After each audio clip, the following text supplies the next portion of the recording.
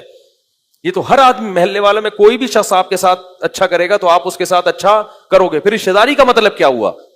رشتہ داری کا مطلب صحیح حدیث میں سل من قطعک, جو رشتہ دار تم سے برا سلوک کر رہا ہے اس سے بھی تم نے جوڑ کے رکھنا ہے, اس سے اچھا سلوک کرنا ہے.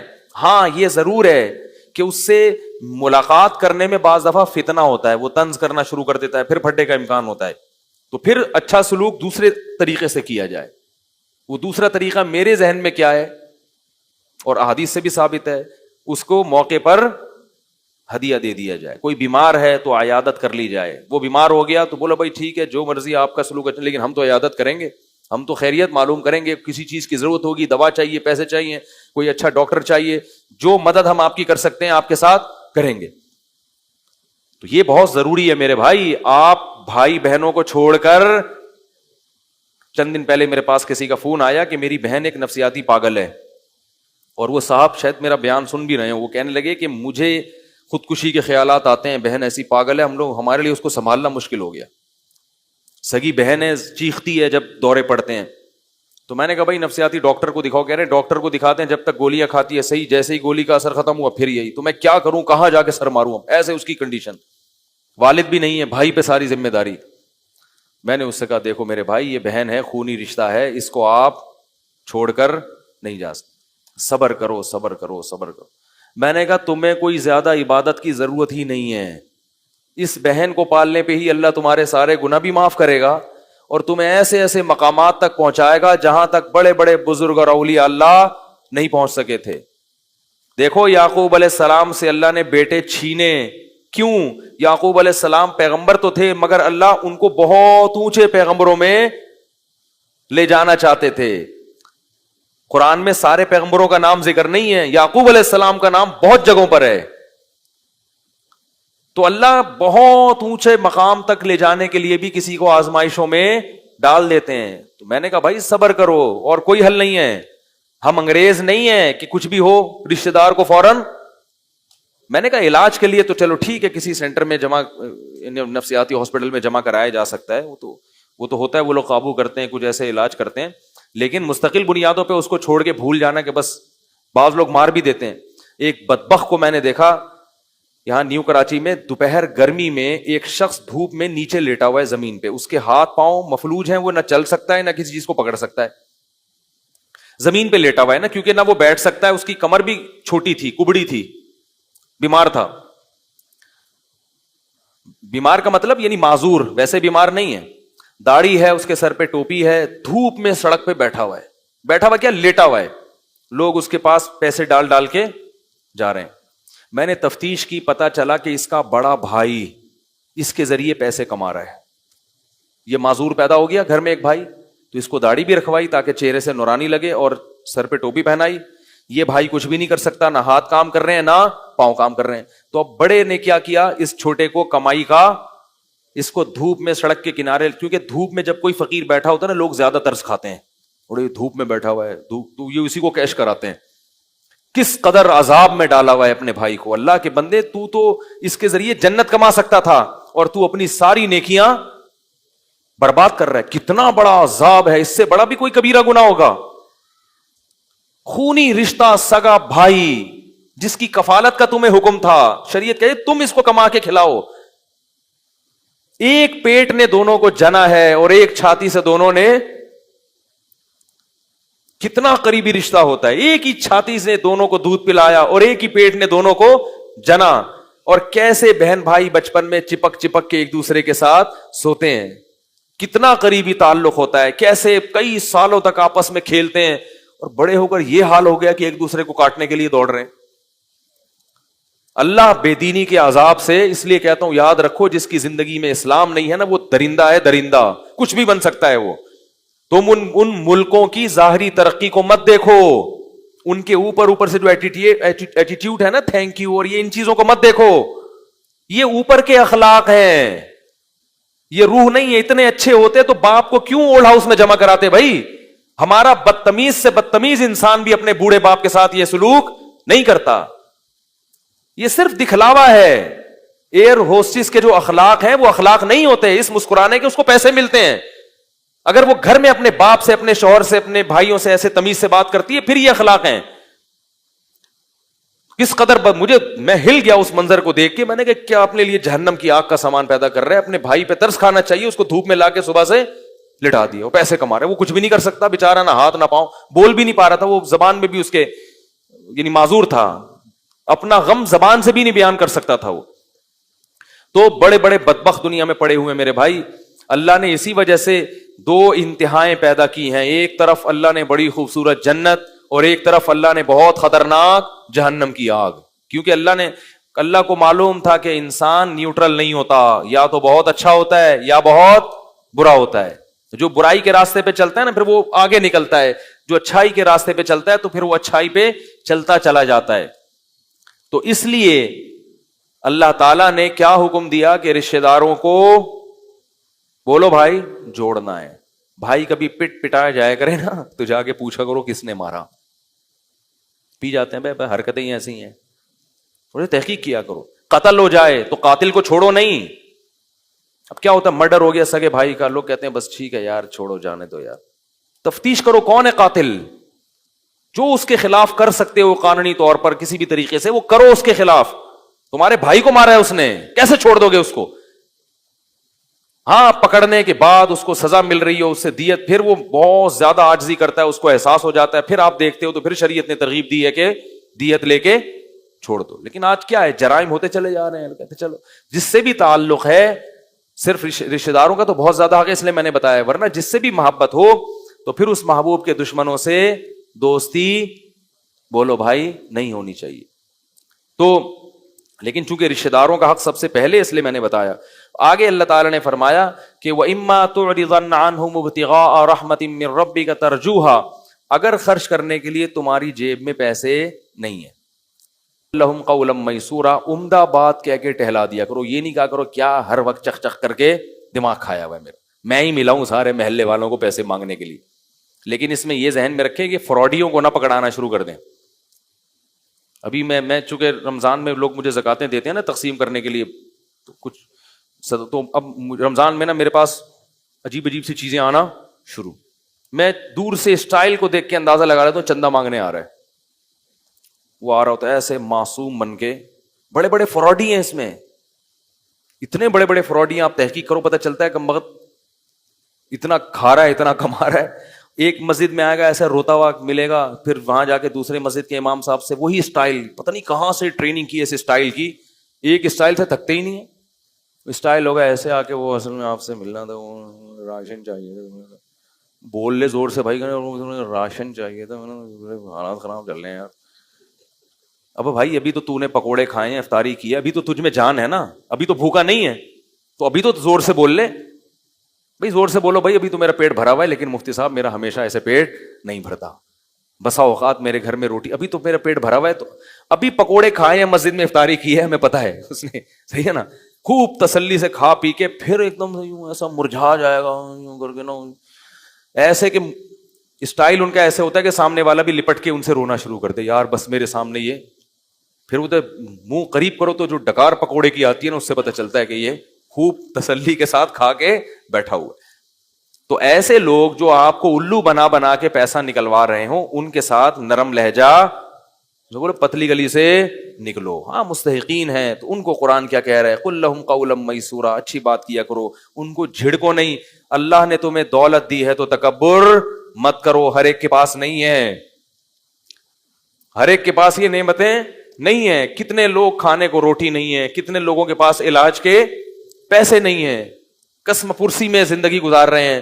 اللہ نے تمہیں دولت دے دی تو لا تصعر خدک للناس, غربا اور مساکین سے اپنے رخسار کو مت موڑنا, خیال کرنا ان کا. جیسے قارون کو موسیٰ علیہ السلام نے کہا نا کہ اللہ نے تجھ پر احسان کیا تو اب ان مساکین پر احسان کر, اس نے کہا میں نے اپنی محنت سے کمایا. یہ بہت بڑا کبر ہے, تکبر ہے. اور یہ بھی پھر حکم دیا, آخری آیت پھر اس کے بعد آئندہ کل بیان کریں گے انشاءاللہ, وقت بہت ہو گیا ہے. فرمایا کہ وَلَا تَجْعَلْ يَدَكَ مَغْلُولَةً إِلَىٰ عُنُقِكَ وَلَا تَبْسُطْهَا كُلَّ الْبَسْطِ, فرمایا نہ تو اتنا اڑانا شروع کر دو پیسہ, کہ کل خود لوگوں سے بھیک مانگنے کی نوبت آئے. اور نہ اپنے ہاتھ گردن سے باندھ لو, نیمو نچوڑ بن جاؤ کہ لوگوں کو پتا ہے کہ پیسے پہ سانپ بن کے بیٹھا ہوا ہے, کبھی کسی رشتے دار کے کام بھی نہیں آیا, نہ کبھی مسجد کے ڈبے میں چندہ ڈالا, نہ کبھی کسی مدرسے میں پیسے دینے کی توفیق ہوئی, اور نہ کبھی کسی غریب کو کھانا کھلاتے ہوئے پکڑا گیا. ایسے ایسے مارکیٹ میں نے بہت دیکھے ہیں, ہر طرح کے دیکھے ہیں, سیٹھ بھی دیکھے ہیں ایسا اڑاتے ہیں پیسہ, اور کنجوس بھی دیکھے ہیں. تو اللہ فرماتے ہیں اتنے کنجوس مت بنو, وابتغی بین ذالک سبیلا, میانہ روی اختیار کرو, اپنے لیے بھی, بیوی بچوں کے لیے بھی, اور جو جہاں اور قوم کے لیے بھی, غربا کے لیے بھی, مساکین کے لیے بھی, مسجد کے لیے بھی, مدرسوں کے لیے بھی, دین کی تبلیغ کے لیے بھی, ہر جگہ کچھ نہ کچھ خرچ کرتے رہا کرو اعتدال کے ساتھ, میانہ روی کے ساتھ. اور یہی میانہ روی اللہ کو پسند ہے. لیکن اتنا نہ اڑا دو کہ کل دوسروں سے خود بھیک مانگنی پڑے. سمجھ رہے ہیں؟ یہ بہت اہم احکام ہے, باقی پھر کل بیان کروں گا, وقت بہت زیادہ ہو گیا ہے. اللہ تعالیٰ سمجھنے کی, عمل کی توفیق عطا فرمائے.